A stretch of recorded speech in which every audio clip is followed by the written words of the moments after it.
Okay, I just got out of Leigh Whannell's 2025 reimagining of the Wolfman. I tend to call it, like what he did with the Invisible Man as well. I would refer to that more of a more as a reimagining than a remake. It feels a little more appropriate. I have really enjoyed everything that Leigh Whannell's done up to this point, although I have yet to see Upgrade, and I know that's blasphemy to a lot of you, but everything else I've really enjoyed. Insidious 3 to me is the best sequel in that franchise. The Invisible Man, I really enjoyed that, although it's been quite a while since I've seen it. But Wolfman, this is a movie that I feel so mixed to disappointed. I was really, really excited about this.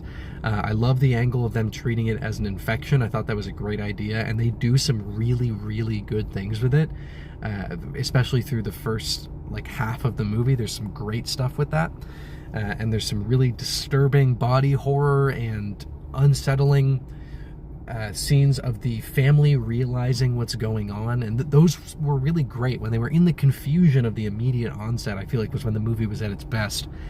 And then I kept expecting something, and nothing really ever came after that. It feels kind of redundant.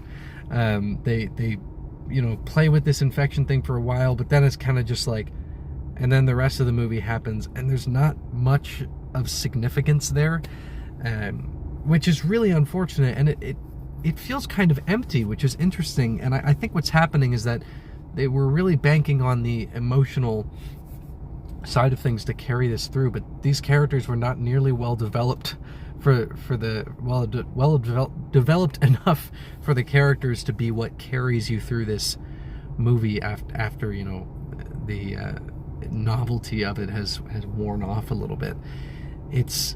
I don't know, it feels kind of underdeveloped in a lot of ways. It feels shallow, it feels weird. I mean, weird's not a bad thing, of course.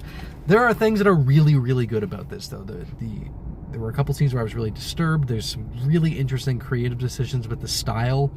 But it just felt, I don't know, kind of flat to me. I'm looking forward to rewatching it eventually, because there is some cool stuff there, and I want to see if there's more that I'm just not tapping into. But I gotta say, I'm kind of disappointed with this one, and I didn't have I wasn't super hyped. I was just looking forward to it, but it just didn't really do a whole lot for me, which is unfortunate.